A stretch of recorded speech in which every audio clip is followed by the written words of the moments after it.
Olá, boa tarde, sejam muito bem-vindos. Hoje nós vamos ter uma live muito especial em homenagem ao Setembro Amarelo, esse mês que trata da saúde mental. E nós vamos olhar para a saúde mental dos advogados. A Renata já entrou aqui para poder estar aqui com a gente, que hoje a gente vai ter um convidado mais do que especial. Deixa eu convidar aqui eles para entrar. Olha, o Renê já está aqui. Então já vai estar aqui com a gente hoje, falando sobre esse tema que eu tenho certeza que toca muito a cada um de nós nesse trabalho. Oi, Renê, seja muito bem-vindo. Oi, Renata.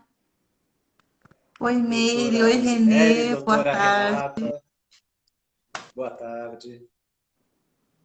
Então, seja muito bem-vindo. Hoje a gente está aqui. É muito bom, a Renata é membro da nossa comissão de práticas sistêmicas no direito aqui de São José, vai estar aqui com a gente hoje. E, Renê, para quem, né, não te conhece, não tem o prazer de te conhecer, né? Você fala um pouquinho de você e se apresenta para quem está entrando aqui agora na nossa live. Claro. Bom, eu trabalho como psicólogo, psicanalista e facilitador, né? E provavelmente a doutora Rosemary, a doutora Renata me convidaram exatamente porque eu lido com a questão da saúde mental, né? Então, muito importante essa temática, né, da saúde mental do advogado, da advogada. Na verdade, a gente fala da saúde mental de todo profissional que lida, né, com a gestão humana, né, com os recursos humanos, né, porque a gente vai ter momentos com qualidades positivas e momentos com qualidades negativas. Como assim qualidades negativas? A gente nem sempre está 100% no nosso trabalho, porque são tantas as variantes que nos afetam todos os dias, né, no trabalho, na vida profissional, pessoal, acadêmica, que falar de saúde mental na profissão é fundamental, né? É uma das qualidades, né? O recurso humano, o trabalho dos recursos humanos que aborda a saúde mental é fundamental dentro da empresa, é fundamental para o profissional individualmente sempre questionar a saúde mental. Como eu estou cuidando da minha saúde no meu trabalho, na minha família, no meu dia a dia. E, de Sim, repente, Renê, trazer um pouquinho para as pessoas, né, o que é ter saúde mental, né? E o que é não ter saúde mental. Sim. O Sigmund Freud, dentro da psicanálise, ele questionava muito, né, saúde e patologia, né, que são as duas vertentes aí, né, se a gente pensar em medicina, né, o que é saúde, o que é patologia, o que é normal, né, e a normalidade não é um conceito muito comum, né, na psicanálise. Na verdade, é um conceito que a gente questiona bastante, né, porque somos seres singulares, né? Então, o normal da doutora Rosemary, da doutora Renata e o meu são completamente diferentes, porque passam por várias questões aí. Agora, Sigmund Freud dizia que a saúde significava que eu conseguia desempenhar muito bem minhas atividades na minha vida social, familiar, profissional e acadêmica, né? Muito bem no sentido com ânimo, com humor, né? Logicamente, a gente tem momentos onde a gente não está tão bem humorado, tal. Às vezes a gente até fala, olha, hoje eu não estou tão bem assim, mas vai passar, né? Tem aquela conta chata que eu não consegui pagar ainda, aquela parcela que eu ainda não consegui pagar, mas tá nos meus planos pagar. Ou seja, eu consigo manter entre minha vida social, familiar, profissional e acadêmica, né? Isso a gente fala que é saúde. Isso qualidade. Uma dessas áreas começa a ter muitos problemas, ela vai começar a interferir nas outras. Então, a Sophie Hellinger, uma vez ela fez 3 círculos. Na verdade, a gente tem várias formas de fazer isso, mas ela fez 3. Num deles, ela colocou a vida familiar, no outro, ela colocou saúde, e no outro, ela colocou financeiro.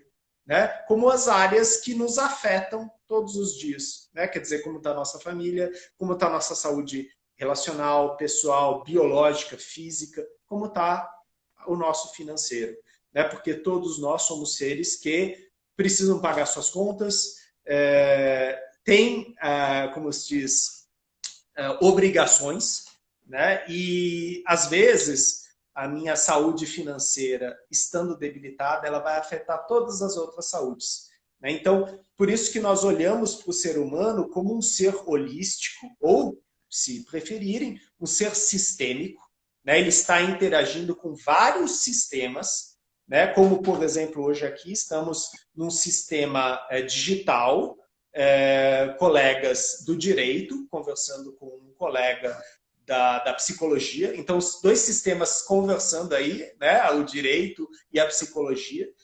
Pontos de vista diferentes, mas também pontos de vista congruentes e sintônicos. Existem incongruências e dissintonias? Sim. A gente consegue administrar elas? Aí a gente vai falar de saúde ou de doença. Se a gente não consegue administrar elas, bom, a gente vai entrar em conflito. E talvez um conflito negativo. Um conflito que não nos impulsione para soluções. Agora, se a nossa incongruência nos gera reflexão, problematização e, vamos fazer uma live sobre isso, porque isso é um tema delicado, vamos colocar nossos pontos de vista diferentes em pauta, isso leva a possíveis soluções. E talvez para os colegas que estão nos ouvindo vão falar, putz, isso aqui faz sentido. Aquele outro não, mas esse aqui faz. E aí a gente está falando de saúde. Renê, desculpa, é que me veio assim que, especialmente com o profissional do direito, com o advogado, né? Como ter esse equilíbrio, esse olhar para a saúde, lidando com prazo, com coisas que às vezes fogem do nosso controle, né? É pressão, é prazo, às vezes a gente não consegue parar. Eu tenho tido umas semanas de muito trabalho que eu não estou conseguindo parar para uma atividade física, por exemplo, bastante tempo, e eu vejo que isso está me afetando, né?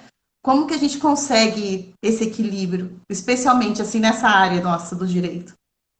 Ai, Renata, Sim, essa é uma sim. pergunta muito boa, porque eu perdi até a voz, eu quase que não entrei na live, porque desde o começo da semana eu tô que nem a Renata, sem conseguir fazer atividade física e lidando também, Renê, né, complementando o que ela falou e trazendo o que você trouxe em relação aos conflitos.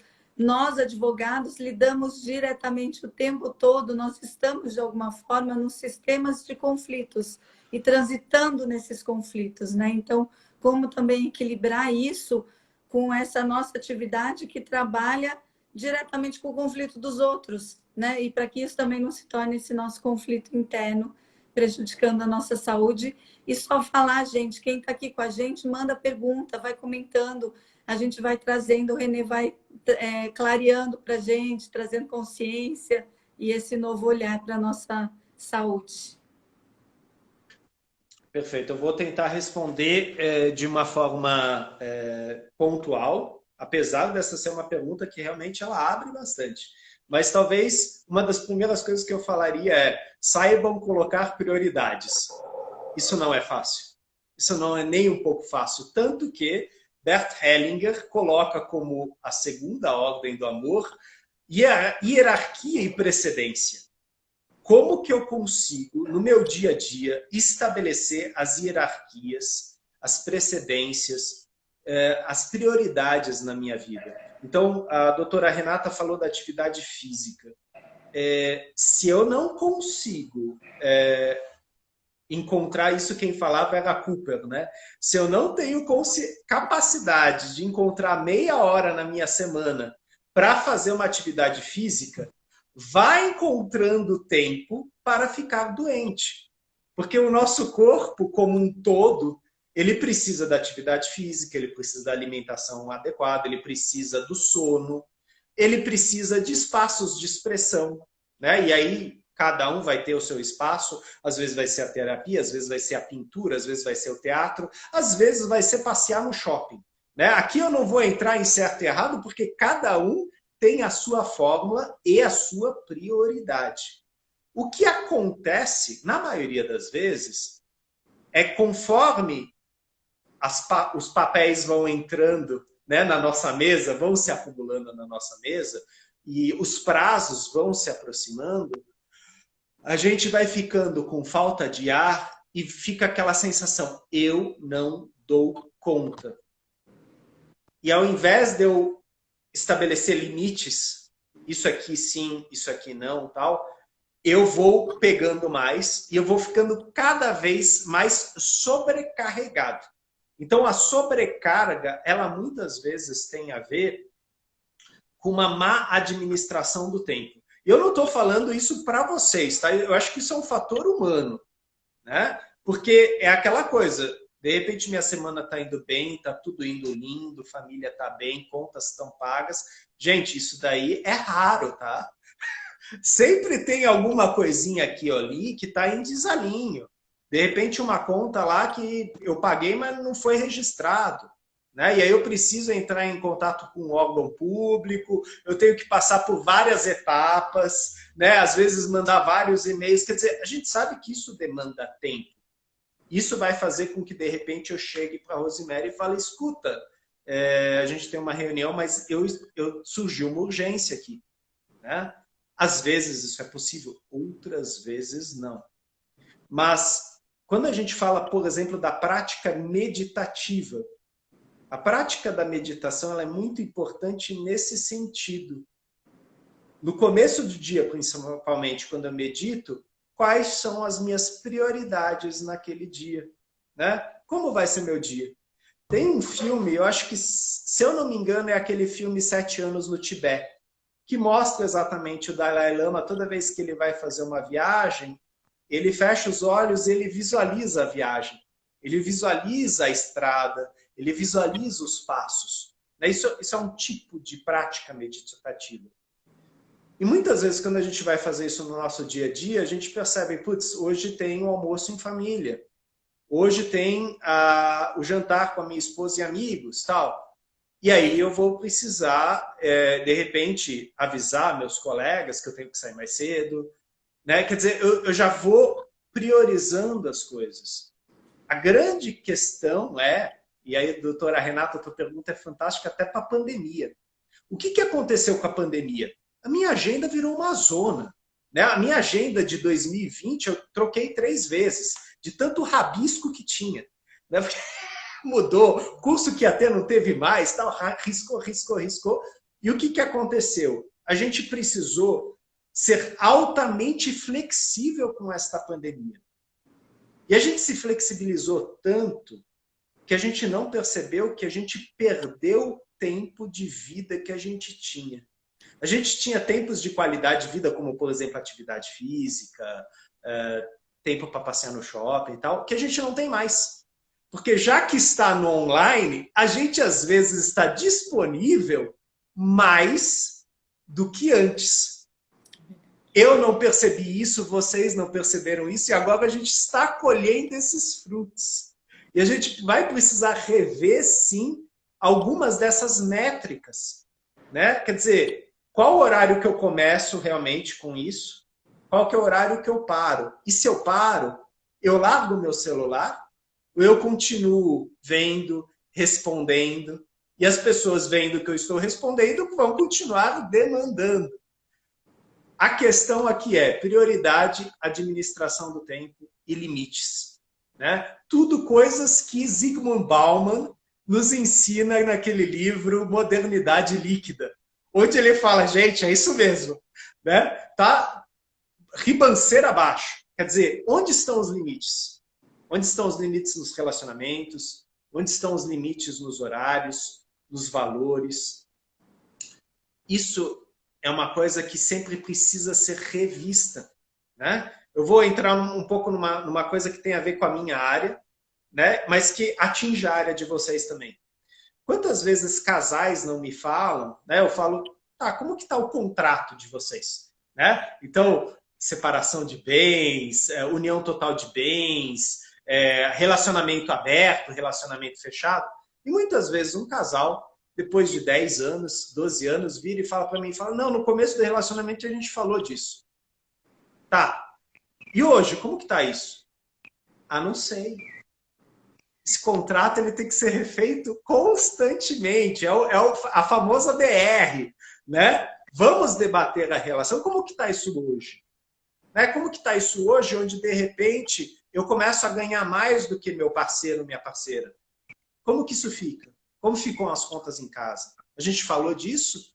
Ou simplesmente fomos barrigando? Ah, Renê, mas tem que toda hora falar dessas coisas? Numa comunidade, sim. E quando eu estou com a minha esposa, com o meu marido, é uma comunidade. A gente cuida do nosso, e o nosso está envolvido no trabalho dela, no trabalho meu, dos colegas. Ou seja, o tempo todo nós somos seres sistêmicos. E assim como nós afetamos os sistemas nos afetam o tempo todo. Ah, Renê, existe alguém que está ileso a isso? Não. Ninguém está ileso. Nós somos muitas vezes sobrecarregados. E quando somos sobrecarregados, nós precisamos aprender a fazer um exercício de parar, respirar ao fundo e dar um passo para trás, em vez de dar 2 para frente. Né? Que a gente costuma fazer. A gente vai dar 2 passos para frente, eu dou conta. E quando a gente vai ver, a gente está lá, né? Como a Rosemary falou, estou sem voz, né? Porque tá demais, né? E a gente pode até falar, mas isso é psicossomático. Gente, psicossomático é uma coisa seríssima. E é exatamente essa temática de hoje. Sim. Precisamos ficar atentos aos pequenos sinais que nosso corpo, nossas relações enviam. Então, se nosso filho ou nossa esposa falam, você não sai do celular, presta atenção, porque talvez eles estejam certos. Talvez você não esteja mais brincando, talvez você não esteja mais conversando com seu parceiro ou sua parceira, porque você está assistindo os vídeos do Reels, que sinceramente não vão acrescentar muita coisa na sua vida. Mas a gente vai no automático. Esse é o perigo. Alienação. E acho que é importante... Renê, você falou... Sempre cortando, né, Meire? Não. Imagina. É que o Renê falou que a gente afeta e a gente é afetado, né? E assim, no direito, especialmente, esse é um campo de consciência que está sempre sendo alimentado com estresse. Direito é muito estressante. O judiciário está muito abarrotado, demora, difícil de trabalhar. Isso vai criando mesmo um campo de consciência e a gente acaba sendo meio que sugado, né? Uhum. Nós somos aquilo que repetidamente fazemos e falamos. Então, doutora Renata, se eu chegar para você e falar, nossa, aquela minha equipe, ela é intragável. Eu não suporto a Rosemary. É muito difícil. É aquela coisa, isso vai criando uma esfera. Isso vai criando um clima. Se eu não prestar atenção na minha fala, nos meus gestos, aquilo vai alterando o ambiente, inclusive de forma negativa. Então, essa é uma das primeiras páginas do livro Inteligência Emocional, do Daniel Goleman, que ele fala de um motorista de ônibus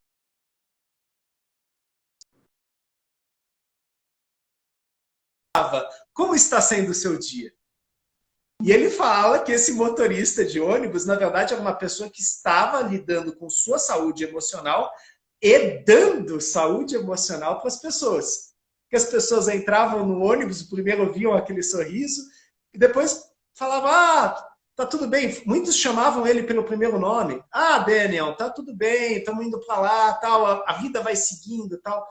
Ou seja, pequenos gestos que, de certa forma, calibram a saúde emocional do ambiente. Será que eu tenho esses gestos no meu trabalho?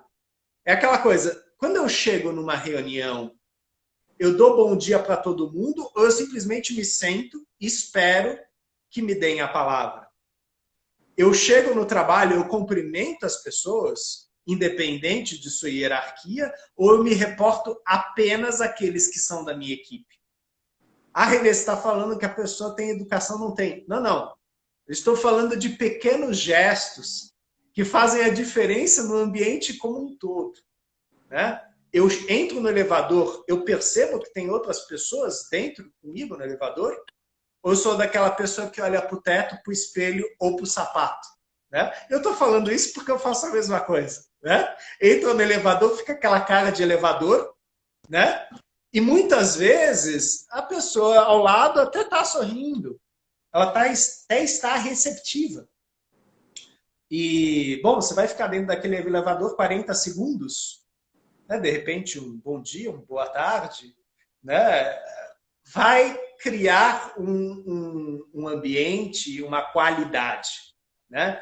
Nós somos agentes de transformação. É que às vezes a gente esquece disso. A gente fica tão focado na televisão, nos atores, nos influenciadores, e a gente esquece que, na verdade, nós transformamos nossa realidade o tempo todo. E aí, a sua pergunta, doutora Renata, ela entra numa coisa muito importante. A gente fala isso muito quando a gente fala de Setembro Amarelo, de saúde mental. Como que está a fala da pessoa? Se eu, de repente, viro para a Rosemary e falo, doutora Rosemary, eu não aguento mais. Tá demais, sabe? Faz algumas semanas que essa toada tá indo, eu não sei se eu aguento. A gente tem que prestar atenção nessas falas. Às vezes, elas são um pedido de socorro. Né? E às vezes, a doutora Rosemary não vai saber lidar com isso, mas ela vai falar, você quer conversar com alguém do RH?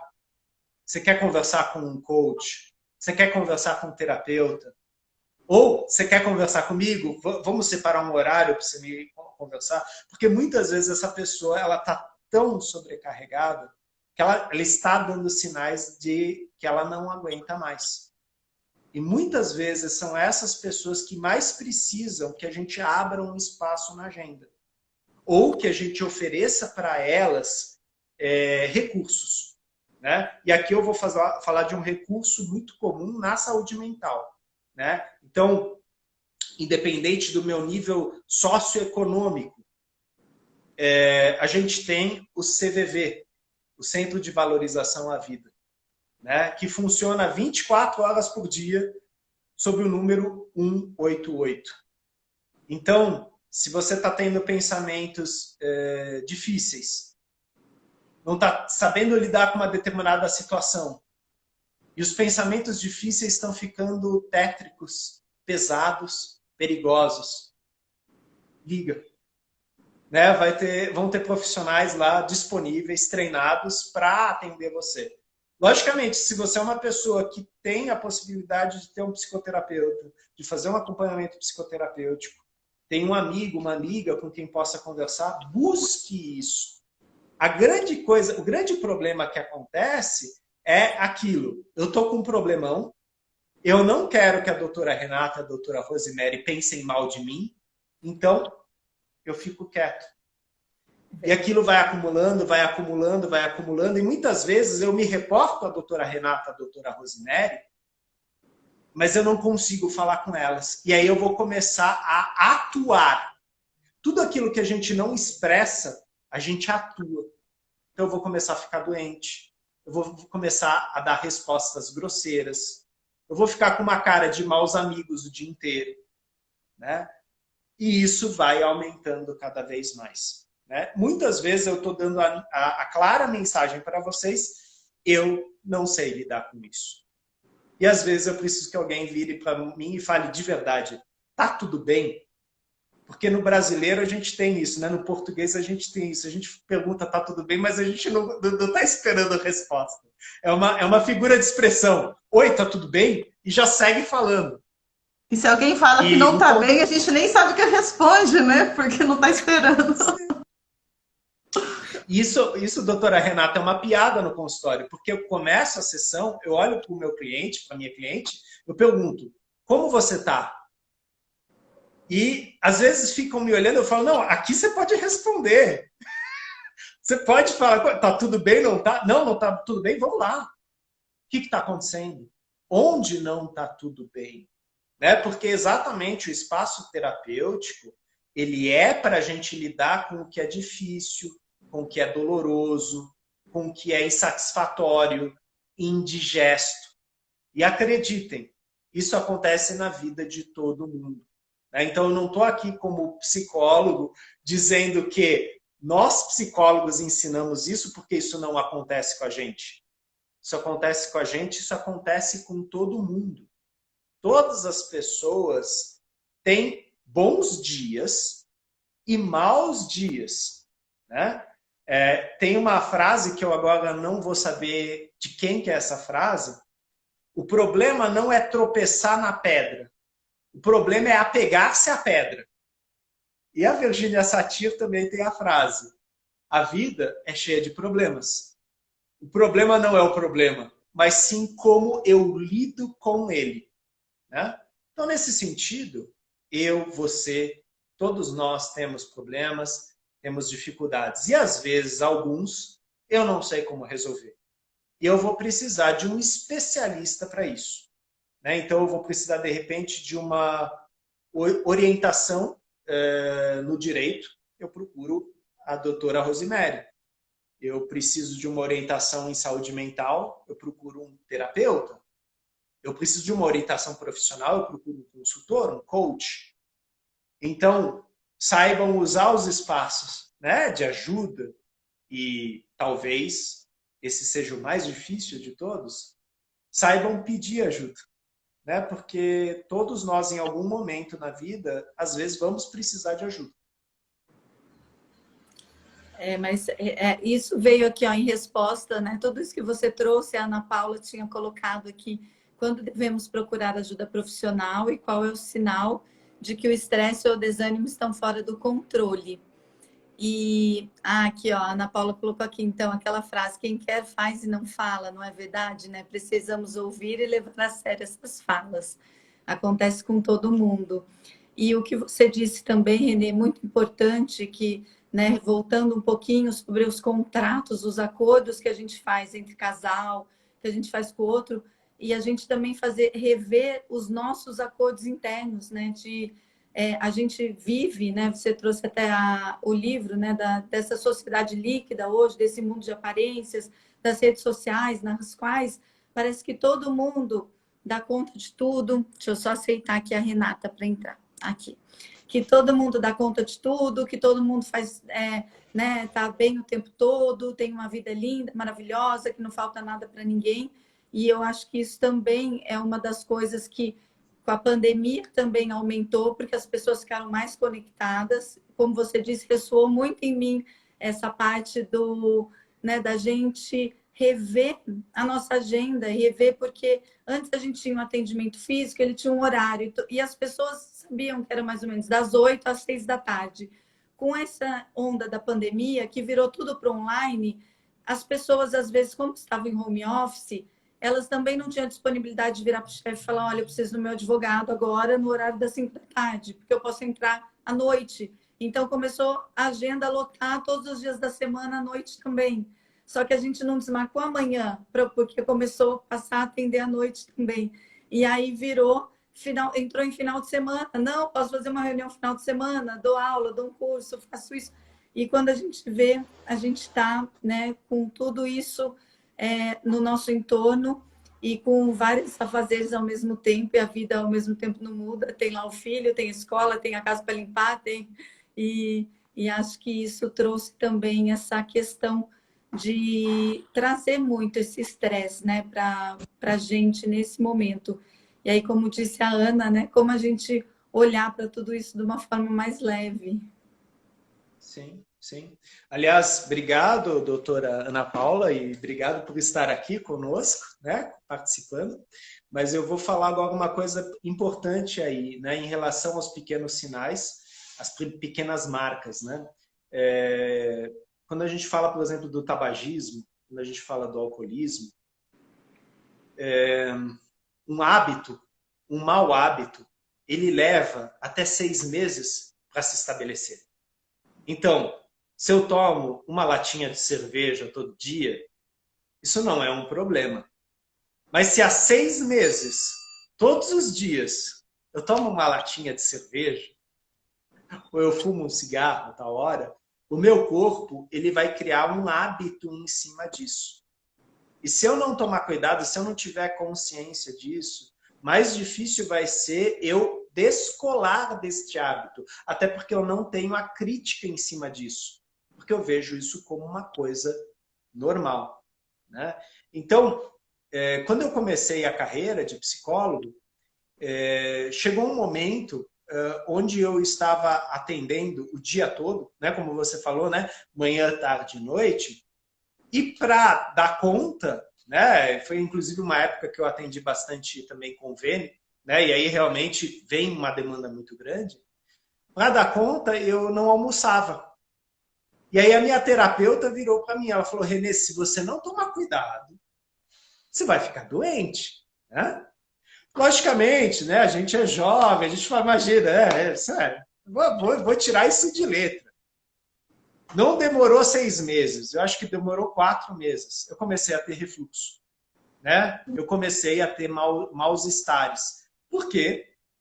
Nosso corpo, para estar bem, ele precisa se hidratar, ele precisa se alimentar, ele precisa de descanso. Então não adianta enforcar o almoço, enforcar a janta, enforcar o horário do sono para dar conta de tudo, que você às vezes vai precisar fazer isso. Mas se você criar uma rotina em cima disso, você adoece. E o nosso corpo, ele dá sinais, né? Ele fala, presta atenção. Muitas vezes esses sinais aparecem no intestino, sim.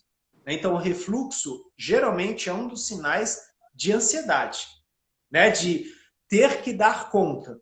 E quando eu falo refluxo, eu também falo do arroto, né? Da pessoa que tem uma questão de gás, de grande produção de gás, né? Ou seja, está comendo rápido demais, ou não consegue se alimentar pensando no alimento, né? Está comendo, respondendo e-mail, atualizando a mídia digital, né? Ou seja, você está presente nas suas atividades diárias, ou, de repente, quando você está numa live junto com a doutora Renata, a doutora Rosemary, você está pensando naquele relatório que falta entregar, no cliente que vai entrar depois. Quer dizer, você está presente ou ausente nas suas atividades. Isso é uma das coisas que tanto o Eckhart Tolle como o Thomas Hübl ensinam. A gente vive numa sociedade imediatista, hiperconectada, ausente. Como assim ausente? Eu não percebo o que eu estou fazendo. Eu estou fazendo tudo num automatismo, né? A questão é realmente eu parar, respirar fundo e estar presente na minha atividade. A Renê, isso é difícil. Bastante. Bastante difícil, né? E isso exige um exercício. Da mesma forma que se eu me concentrar nessa prática meditativa, de estabelecer prioridades, estabelecer horários, tal, com o tempo eu vou saber administrar melhor. Se eu não o fizer, vai ser um caos em pouco tempo também, né? Que a pandemia veio aí para mostrar isso. Eu tive uma cliente minha que falou para mim, isso foi lá para julho do ano passado. Renê, eu vivo todos os dias um sábado. Eu não sei se é segunda, eu não sei se é quarta, eu não sei se é quinta. Para mim, todos os dias parecem sábado de manhã. Então, ela estava falando de um certo descolamento, de uma certa alienação tempo-espacial. E ela não foi a única paciente que relatou isso. Uma grande confusão. Que dia é hoje? Que horas são? Né?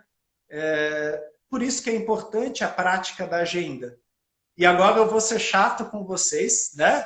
Que estão ouvindo e que talvez sejam tão interconectados quanto eu. Eu estou falando de agenda física, gente. Aquela de abrir e de olhar. Aquela de pegar a caneta e anotar.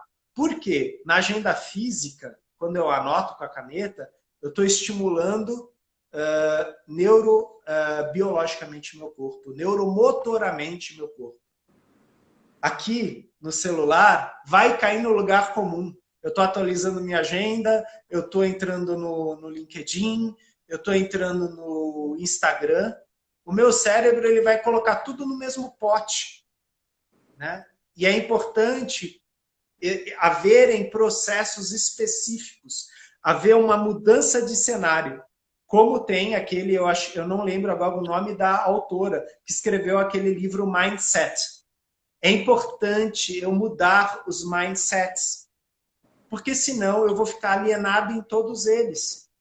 E esse fenômeno da alienação, que na psicanálise a gente chama de automaton, ele não é de hoje, né? Ele piorou hoje, porque a gente está hiperconectado. Mas ele já é um fenômeno que existe há muito tempo. E Albert Camus escreveu ele no livro O Estrangeiro, né? Uma pessoa ausente dela mesma, né? Que comete um homicídio e nem percebe, nem tem crítica do homicídio cometido. Então, é um livro interessante porque ele impacta nesse sentido. Quer dizer, como é que você faz uma coisa e não percebe? É mais uma coisa grave. Porque você colocou um filtro cinza sobre tudo. E isso, infelizmente, aponta para uma saúde mental precária. Se a minha vida for cinza apenas, a minha saúde mental está sequestrada, no sentido negativo. Renê, e a questão do cliente, né? Acho que o advogado tem muito isso de se conectar com o problema do cliente e se conectar também com a ansiedade dele, né? E hoje, conhecendo o direito sistêmico, o pensamento sistêmico, eu consigo perceber o meu lugar. Mesmo assim, às vezes é difícil, né? Mas como que o advogado faz para resgatar disso também? De não se envolver com o problema. Perfeito, doutora Renata. Eu acho que isso é novamente, você fala do advogado, eu acho que isso é uma questão para todos os profissionais, psicólogos, médicos. A gente tem uma temática dentro da Gestalt terapia, né, que a gente fala de figura e fundo, né? A gente fala dos contextos. E dentro das constelações estruturais, a gente fala da sobreposição de contextos. O contexto organizacional e o contexto pessoal, né? Quantas vezes eles se misturam? Exemplo, empresas familiares. É muito comum dentro das empresas familiares haver uma mistura de contextos, né? A minha sócia é minha esposa, o meu chefe é meu pai, né? Vai dar problema? É possível. É muito importante eu ter consciência disso e não discutir os negócios na mesa de jantar. E nem discutir as minhas diferenças com o meu pai no escritório, né? Ah, Renê, mas isso é óbvio. Gente, é um óbvio que todo mundo esquece na hora, porque a gente vai barrigando, a gente vai levando para frente. E isso é uma das coisas que Bert Hellinger fala no livro As Ordens da Ajuda, né? É muito importante, quando eu vou disponibilizar-me para o meu cliente, que eu esteja lá para ele. Eu, profissional. Não eu, pessoa. Não, como assim, Renê? Neutralidade. O advogado, a advogada, assim como o psicólogo, a psicóloga, exercitam uma neutralidade. Não importa a minha ideia, a minha moral, o meu achismo em cima do caso. Naquele momento, eu estou lá buscando soluções. E para isso eu tenho que tirar o julgamento, né? A intenção da minha cabeça. Logicamente, existe a intenção, por exemplo, de oferecer uma solução, de poder estar disponível, mas eu tenho que tomar muito cuidado com esse julgamento. Isso é uma das coisas que dentro da consultoria sistêmica, do coaching sistêmico, o Anton de Cron fala muito. Ele fala, o consultor sistêmico é uma pessoa que não julga, porque assim ele pode escutar qualquer cliente. E muitas vezes é comum a gente usar o nosso filtro cultural, todo mundo tem um filtro cultural aqui, para julgar o fato.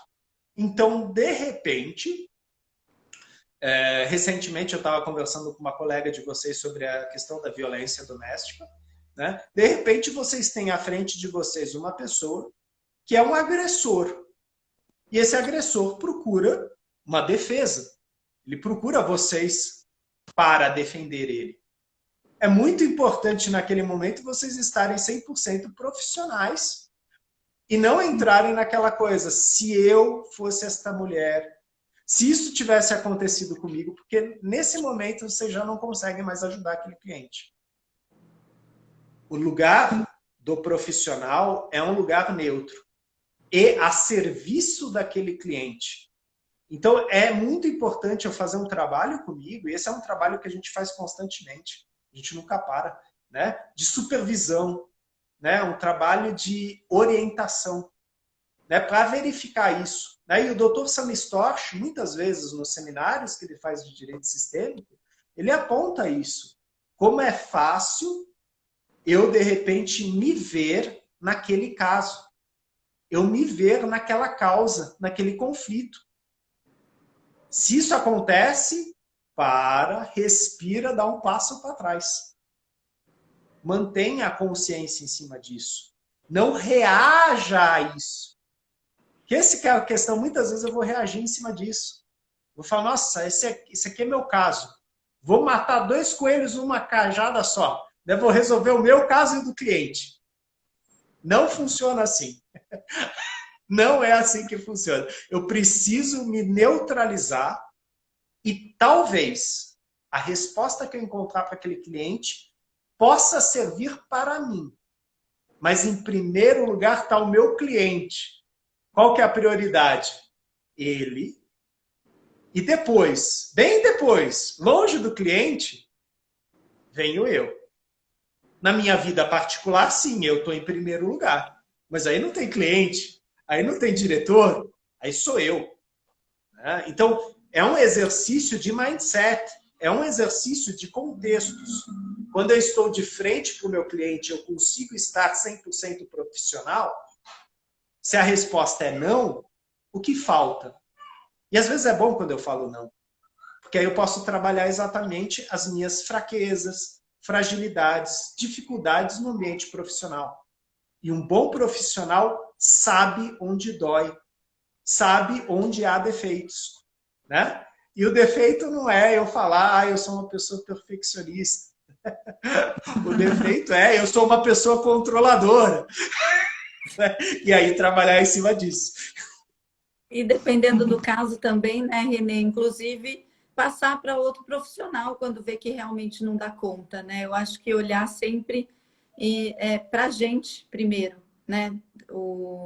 Porque tem casos que às vezes está tão emaranhado, às vezes é algo que você também já vivenciou e que você não vai encontrar nenhuma uma resposta no problema do cliente, né? Você vai se embolar no problema dele e vai tornar, pode até vir a tornar um problema maior por sair desse lugar. Sim. E cria um problema para o cliente, né? Para ele, para nós mesmos e para o cliente também. A gente não vai estar a serviço de uma solução para o cliente, né? Saber reconhecer isso e às vezes falar não mesmo para o cliente, passar para um colega, achei importante. Sim, sim, e é aquela coisa, né? O que você fala, doutora Rosemary, é a questão do limite, né? Quer dizer, em todo ambiente de trabalho, a gente sabe que se você está passando por uma situação de luto, de perda, é importante você pegar uma folga, né? Você pegar uma licença, né? Imaginem um psicólogo, né? Que de repente da Covid sofreu uma perda em casa, perdeu um ente querido e de repente tem que lidar com um cliente que também sofreu uma perda. É muito importante, nesse momento, eu virar para o cliente e falar, olha, nesse momento, eu não estou disponível, não é possível eu lhe ajudar com esse caso. E fazer um encaminhamento. E muitas vezes falar para o cliente, falar, olha, eu estou passando por uma situação delicada, muito parecida com a sua, e nesse momento eu não sou o profissional adequado para você. Né? Se fosse semana passada, eu conseguiria. Mas agora, tendo acontecido isso, não. E é muito comum na psicanálise. Às vezes a gente faz as entrevistas iniciais. E as entrevistas iniciais são exatamente para perceber se eu estou disponível para aquele cliente.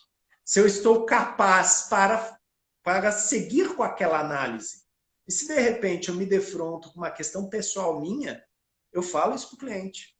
Olha, não vou poder dar sequência no seu caso. Eu vou lhe encaminhar para um colega. E esse é um dos papéis também do profissional de saúde, fazer um bom encaminhamento. Né? O que acontece quando eu faço um bom encaminhamento? Né? Recentemente isso aconteceu. Uma pessoa me pediu eu não podia atender, inclusive porque havia uma proximidade muito grande entre eu e essa pessoa. E quando existe uma proximidade, a gente não faz o atendimento. Falei, eu vou verificar com os colegas. Liguei para os colegas, vi quais estavam disponíveis e passei para ela, né, para ela entrar em contato tal, e dar sequência no caso. Né? Ou seja, isso não é menos, isso é mais. Saber suas dificuldades, saber os pontos onde dói é mais. Né? Geralmente o que a gente faz é esconder. Porque é uma fraqueza, é um defeito. Então é melhor eu esconder para a doutora Renata não pensar mal de mim. Só que o que acontece quando eu escondo? Eu excluo, eu reprimo. E quanto mais eu excluo, mais eu reprimo, pior a coisa fica. Né? Que é aquela metáfora básica da ferida. Digamos que eu cortei aqui. Né? Aí eu sou uma pessoa que não gosta de ver sangue. Aí eu escondo atrás do meu braço, né, para não ver. Se essa ferida não for cuidada, se ela não for tratada, se eu não olhar para ela, limpar ela, ela vai piorar. Ela vai purular. Né? Ela vai infeccionar. Então eu preciso olhar para ele. É difícil. Preciso olhar para isso. Preciso limpar, fazer um curativo, procurar um profissional que de repente faça uns pontos. Ah, Renê, mas é difícil. Eu tenho certeza que é. É difícil para você, é difícil para mim, mas é uma postura. Né? Tudo aquilo que eu rejeito me aprisiona. Essa é uma das frases de Bert Hellinger. Tudo aquilo que eu reconheço me liberta. Né? E é uma frase muito parecida com a que também o analista Carl Gustav Jung falava. Né? Então, tomar muito cuidado com essas coisas que a gente rejeita, que a gente nega, que a gente reprime, porque volta. Tudo volta. Exemplo, preconceito, racismo, todos esses movimentos de exclusão falam mais de mim do que do outro. Mas é verdade mesmo. E quanto mais a gente rejeita, mais a gente repete ou os próximos repetem, né? Vão criando esses campos de consciência de repetição, né? Para que alguém olhe para isso em algum momento também, né? E entra nessa parte sistêmica. Sim.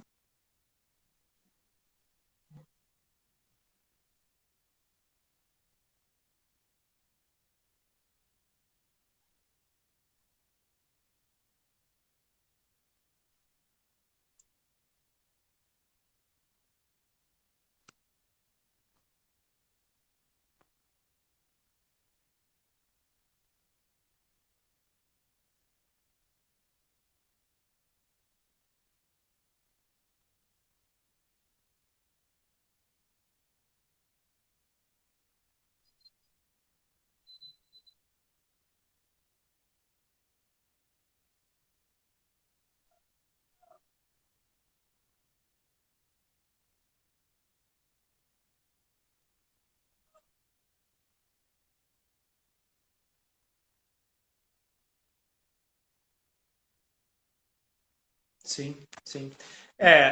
Eu acho que um ponto... Está travando um pouquinho, mas acho que a gente conseguiu entender, né, Renê? Deu para... Sim. Sim. Eu acho que um dos pontos que a doutora Renata trouxe, muito importante, é a atividade física. Né? Quer dizer, eu realmente ter um momento na minha agenda onde eu possa me dedicar ao meu corpo. Né, aos cuidados comigo. E quando eu falo de dedicar meu corpo, também é exame médico, visitar o médico, fazer meus exames com frequência, quer dizer, olhar também para o corpo e perceber o que esse corpo precisa em cada idade que eu tenho. Né? Então, aos 20, aos 30... Oi? Deixa eu só fazer um parênteses, que eles falaram que não viu nada. Então, agora eu pedi para o Renê dar dicas para a gente ter uma saúde mental melhor, o que a gente pode fazer para ter, né, buscar essa saúde mental. Então, é isso que ele está falando agora da atividade física. Sim, sim. Saúde física, né? As atividades físicas, o esporte são muito importantes. Espaços de expressão. né? É muito importante que eu verifique o que, para mim, funciona como espaço de expressão. É a escrita, é o desenho, é a fala, é a leitura. Quer dizer, onde eu sinto que eu consigo exercitar o meu potencial criativo. Quem falava muito disso era Donald Winnicott, né? Quer dizer, como eu exercito o meu potencial criativo. Todo mundo tem potencial criativo, né? É um hobby, né? E aqui eu estou saindo da atividade física, é mais voltado para uma atividade onde eu possa expressar-me. E nessa expressão, crescer, aprender comigo mesmo, né? Eu acabo sendo o referencial de aprendizado, de desenvolvimento. Então, isso também é um ponto, né? O outro ponto é minha vida social, né? Eu tenho vida social e eu sei que isso é um ponto que pega agora com a pandemia, né? Porque nós ainda estamos, né, em recolhimento social, nós ainda temos regiões que estão em quarentena, mas é importante eu ter momentos de troca social. Então, via Zoom, né? Eu faço grupo de estudos, né? E não precisa ser grupo de estudo acadêmico, pode ser também bíblico, pode ser também de jogos online. Quer dizer, quais coisas eu faço onde eu entro em contato com os meus colegas, com os meus amigos e onde eu possa exercitar a minha troca social. Quer dizer, qual espaço eu tenho para isso? E se eu não tenho, o que eu preciso fazer para ter esse espaço? Como eu posso criar um espaço social?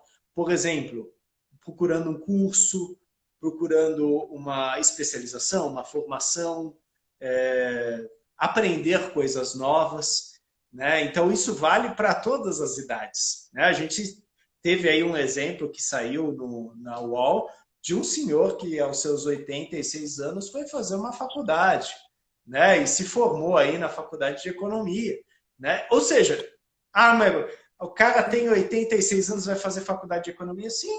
E ele fez isso porque ele queria conhecer novas pessoas, ele queria se desafiar. Para ele, ele não estava velho, isso é muito importante, né? A idade, ela é também, né? O estado de espírito é também uma questão mental. Então, eu tenho uma idade cronológica, mas qual que é o meu estado de espírito em relação a isso? Então, é muito importante eu tentar manter a minha abertura, né, para a vida, para as coisas da vida. E se é difícil fazer isso, às vezes isso é um sinal de que as coisas não vão bem. Novamente, a zona cinzenta. Se eu não consigo me animar, se eu não consigo me alegrar, se eu não consigo tirar prazer, fruição nas coisas que eu faço, talvez eu precise trabalhar isso com alguém.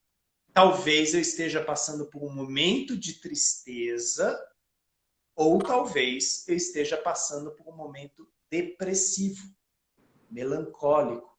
Né? Isso, logicamente, o profissional vai saber, junto com você, definir, trabalhar. Né? Deixando bem claro que todo mundo tem momentos de tristeza. Mas para a tristeza virar depressão, é aquela coisa de eu não fazer nada, deixar aquilo ganhar espaço. Isso que eu ia perguntar, Renê, mais ou menos qual o tempo, assim, para a gente perceber o que é uma tristeza e o que já está indo para um quadro de depressão ou já está numa depressão e que a gente precise buscar uma ajuda, em qual momento a gente já pode ir procurar essa ajuda? Sim, sim. Isso é muito importante porque é muito comum a gente confundir uma coisa com a outra. Isso é super, né? Ele tá triste, ele tá depressivo. Não. Por exemplo, agora na pandemia, né? A gente teve muitos motivos para ficar triste. O próprio isolamento social, o cessar das atividades presenciais, as perdas reais que a gente teve de amigos, de familiares, né? Sim, isso é tristeza, isso não é depressão, né? A depressão, geralmente, se a tristeza, o desânimo, a falta de vontade de fazer as coisas, pessimismo, e aí entram sinais de saúde física, né? Insônia, má alimentação, sintomas físicos, se prolongam por mais de 3 meses, provavelmente a gente já tem um quadro depressivo iniciando, uma depressão leve. É isso que a gente usa em psicopatologia. né? Se um processo dura 3 meses, mas nesses 3 meses você vê uma mudança, quer dizer, em vez dele aumentar, ele está diminuindo, às vezes a gente está falando de um luto, de uma elaboração de um luto. Agora, se a gente percebe que em 3 meses aquilo aumentou, a insônia aumentou, o desânimo aumentou, a tristeza aumentou, a vontade de fazer nada aumentou, a gente já fala de um processo depressivo. E às vezes é importante procurar aí um profissional, né, da saúde mental, um psicólogo, um médico. E não quer dizer que necessariamente se vá tomar algum remédio. Às vezes você precisa inicialmente ter um espaço de expressão, né? E se o caso for mais grave, ou seja, se houver uma questão química acontecendo, e muitos casos de depressão são químicos, aí a gente vai entrar com o psicofármaco também. Mas vocês têm um exemplo aí, eu gosto de falar desse exemplo, do ator Jim Carrey, né? Se vocês procurarem no YouTube, existe um vídeo onde ele fala dessa questão da depressão, né, na vida dele. E como ele saiu da depressão, ele procurou, sim, procurou psiquiatra, procurou psicólogo, mas a salvação para ele fala que foram as artes plásticas, né? Ele conseguiu se curar, né? E eu falo cura como processo, através da pintura, né? E é muito bonito as obras que ele foi fazendo. Inclusive, ele é um dos grandes críticos em Hollywood da questão de não se falar de saúde mental no meio da dramaturgia. Ele fala, nós representamos papéis extremamente difíceis e nós temos que parar com isso, a gente chama de psicofobia, né? De repente falar que a gente está mal tal, e a pessoa fala, isso é besteira, isso é fraqueza, isso é fragilidade. Eu não vou no psicólogo porque eu não sou louco. Eu não vou no psiquiatra porque eu não sou doido. Isso é psicofobia, né? Como a Associação Brasileira de Psiquiatria tem feito. Ela tem feito uma campanha para isso. Muitos atores da Globo têm falado também sobre isso, né? Dos cuidados que a gente tem que ter com a saúde mental. Porque, assim, saúde mental é uma coisa que todo mundo tem. Quando não tem, é um problema, né? Quer dizer, qual a atenção que eu tenho para essa temática de saúde mental? E, de repente, eu vou falar para vocês duas, falar, olha, eu sou meio esquisito, mas eu lido bem com isso, né? Então, eu tenho meio que noção das minhas esquisitices, das minhas excentricidades. O problema é eu ser excêntrico, atingir vocês duas e não perceber. Né? Então, a gente já tem um encrudecimento do quadro, a gente tem, novamente, uma alienação do quadro. E isso é perigoso, porque quando a gente não tem saúde mental, a gente fala de um processo de degradação, enrijecimento psíquico e degradação. E para isso a gente precisa de ajuda externa. Sim, na depressão, muitas vezes a gente precisa que alguém estenda a mão e fale, eu estou aqui. Isso vai passar. Você precisa de ajuda para isso passar. Né? Por isso que eu falei do CVV, por exemplo. Né? O Sêneca, ele tinha uma frase que dizia, é parte do processo de cura o desejo de ser curado. Ou seja, para eu procurar, eu preciso entender que eu tenho algo que precisa ser olhado. Então esse é o primeiro passo. Né? Para eu lidar com o alcoolismo, no primeiro momento eu tenho que entender que eu sou um alcoólatra. Que eu sou um alcoolista, né? E a partir desse momento eu procuro ajuda. Agora, se eu negar isso, o que eu vou fazer? Eu vou sabotar o tratamento, eu vou sabotar os profissionais e, logicamente, a mim mesmo o tempo todo. Você falou do CVV, acho que é bem importante assim lembrar sempre as pessoas, porque muita gente tem vergonha, né? Além de não reconhecer, tem vergonha, às vezes não quer admitir, procurando um profissional.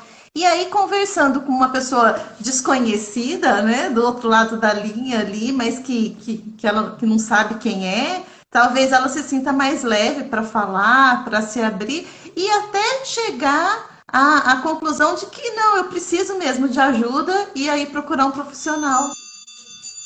Perfeito, perfeito. E exatamente essa é a ideia. Porque são conversas anônimas, né? Quer dizer, o profissional ele vai se apresentar tal, mas você está conversando com uma pessoa que vai manter o sigilo, e ela é anônima, e ela vai permitir o teu anonimato também. Então, no primeiro momento, para você, de repente, ter um espaço de expressão, para você separar, e agora eu vou usar um termo bem popular, separar o joio do trigo, né? E às vezes o profissional vai falar, olha, isso é sério, isso que você está falando é sério, você precisa olhar para isso. E outras coisas ele vai falar, cara, isso você vai resolver, você vai conseguir resolver. Isso é uma coisa pontual. Quantas vezes a gente não faz tempestade em copo d'água? Mas como que a gente percebe isso? Conversando com o outro.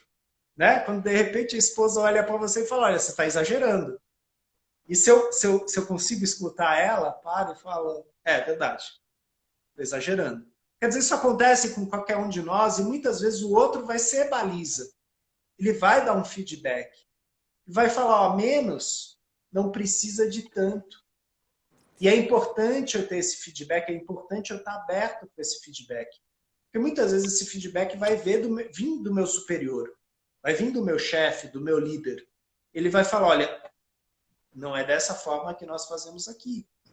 E aí, doutora Renata, aquela coisa da mistura de contextos, né? Ah, mas em casa eu faço e dá certo.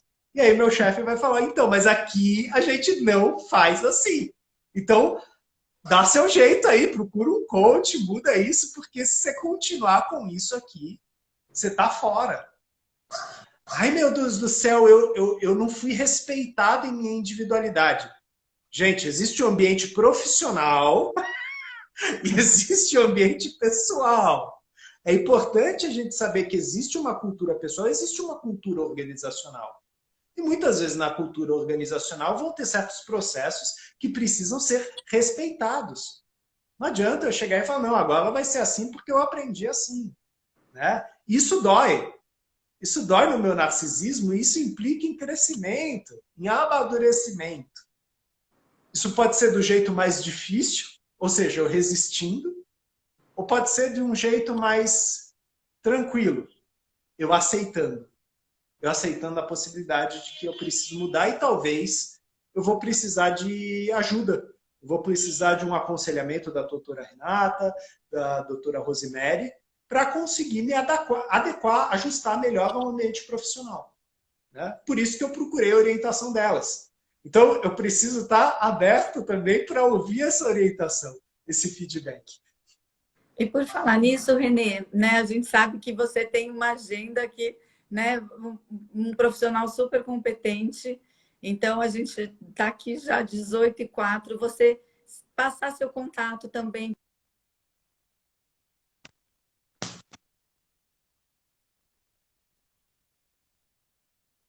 Tem 3 livros maravilhosos que eu conheço, então, que fala um pouquinho para quem está aqui com a gente, para que possa também te encontrar, acessar seu conteúdo. Sigam o Renê, gente, no Insta dele. Sim, sim. Eu acho que o jeito mais fácil é exatamente a pessoa me adicionar aqui pelo Instagram.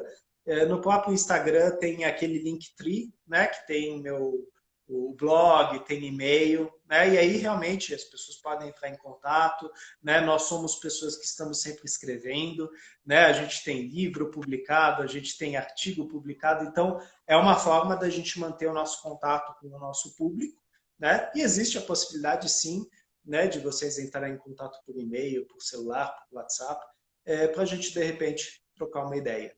Né? Mas, antes de mais nada, queria agradecer muito a oportunidade que vocês deram para mim e para o seu público, né? De estarmos aqui falando sobre uma temática tão cara para mim, que é a da saúde mental.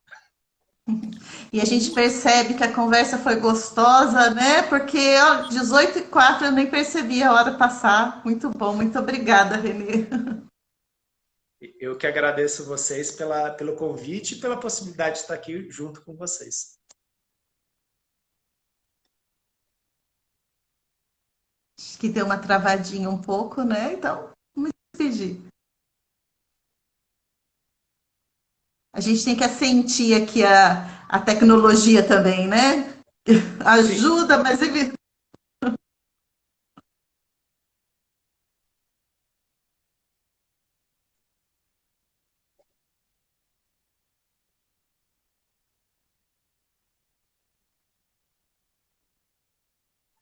Deu uma paradinha.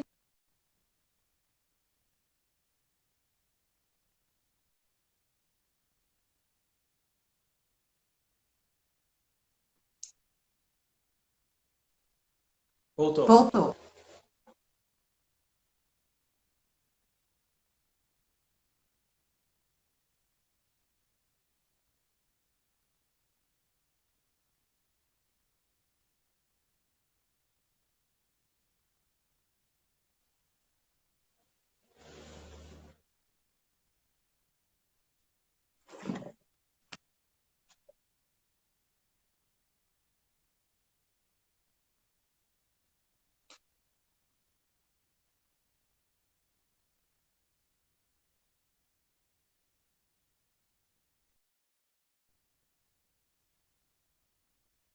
Que é presidente da comissão estadual, que faz esse trabalho